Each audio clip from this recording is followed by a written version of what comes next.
Well, hello there, and welcome to Frank Reads. I'm Frank Hasgiller. I've been reading some of my favorite stories lately, and I thought I'd share them with you. I enjoy them, and I hope you will too. Today we are returning to African Myths and Folktales by Carter Godwin Woodson. And this one serves as an interesting companion piece to the other story I read, The Beginning of Death, because it shows how myths are not only used to explain natural phenomena, but they're also used as morality tales to teach the listeners how they should properly conduct themselves in their societies.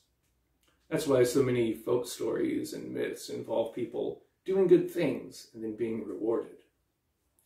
And it's interesting too, this particular story, and it is called Why Children Belong to the Mother.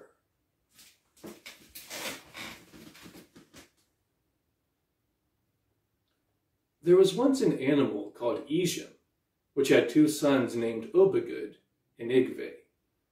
They lived in the forest near the home of a poor man and wife who had 12 children. One day these parents left their children at home and went to their farm. While they were away and the children were singing and playing together, the wicked beast Ijam heard their voices. She sent her son Obagud to their home to say that he had something to sell. The beast did so, and the children asked him to show his wares. As soon as he had succeeded so far in attracting their attention, he went back singing a song to let Ijam know that all was well. Ijam then rushed to the home and stood outside of the gate, a fearful sight. Then she thrust out her long, sharp claws, seized a child, and carried it off to her den in the woods. On their return from work on the plantation, the parents missed one of their children. They heard from the others that a monster with a very long mouth had killed him and carried him off.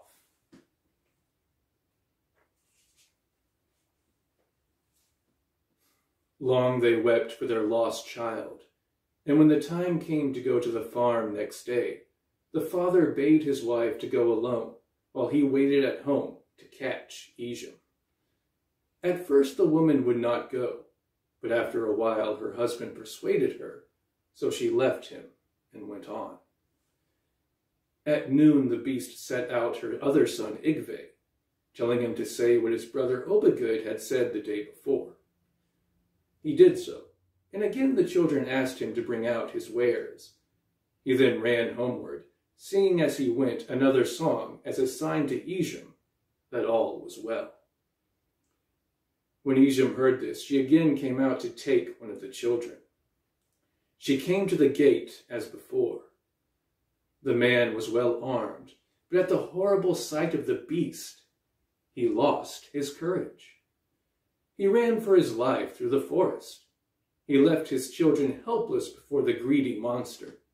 Ijam then seized another child and carried it off to make of it a great feast. When the mother returned and learned that a second child had been taken, she was heartbroken. With her eyes filled with tears, she turned fiercely on her husband and asked why he had not saved his child. To cover up his cowardice, he told her that he had become suddenly sick and had had to leave the infants for a while, and during his short absence, the monster had come and taken another. The children, however, all cried out, "No, mother! Father fled in terror at the sight of the animal and left us to face the danger alone." The mother was angry at him for his cowardly act and drove him away. He did not need to be told a second time. He went out and hid himself in the woods nearby.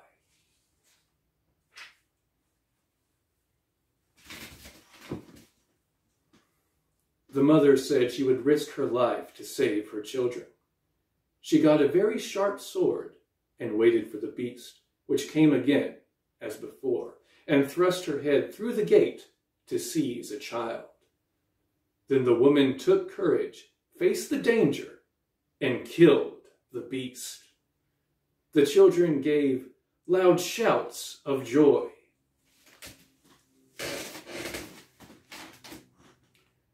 The father, who had heard all of this, came from his hiding place in the hope that all danger was then over. Obagud and Igve, the two sons of Ijam, however, had heard the noise of the struggle and now rushed out to the aid of their mother. When the man saw these other two monsters, he ran back to his hiding place, but the woman held her position and was not afraid. She saved her children and killed the beasts. When the mother had finished the fight with the beasts, out came the worthless husband from his hiding place and asked for a knife that he might divide the flesh of the beasts between himself and his wife. The best of the flesh he kept for his share and gave the heads only to the woman who had saved the children and had slain the beasts. To this the mother of the children refused to agree. She called upon Master Obasi to decide between herself and her husband to whom did the flesh of the beasts belong. Obasi heard her cry and sent a messenger to bring them before him. When they arrived, the wife stood forth, bowed, and said, "After promising to fight Ijam and protect our children, my husband ran away and left them for the monster to kill. I am the one who stood forth fighting and slew not only the beast, but also her two young. Yet my husband desires to give me only the heads of these animals. I come then to claim my right before our master." Obasi then asked the husband what he had to say in defense of taking such a large share, but he could not dispute what his wife had said.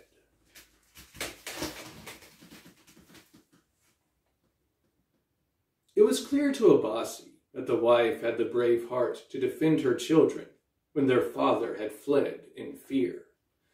Obasi scolded the husband for deserting his children. He then gave order that from thenceforth no man should claim any property which his wife had risked her life to get.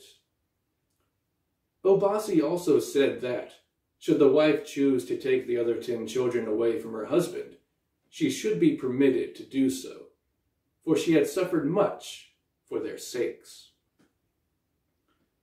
A woman is sure to risk her life for her children, though there are but few men who will do so.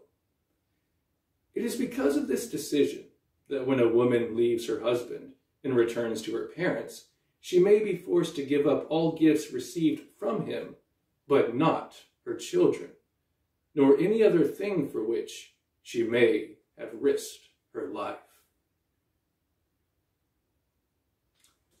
Well, there you go.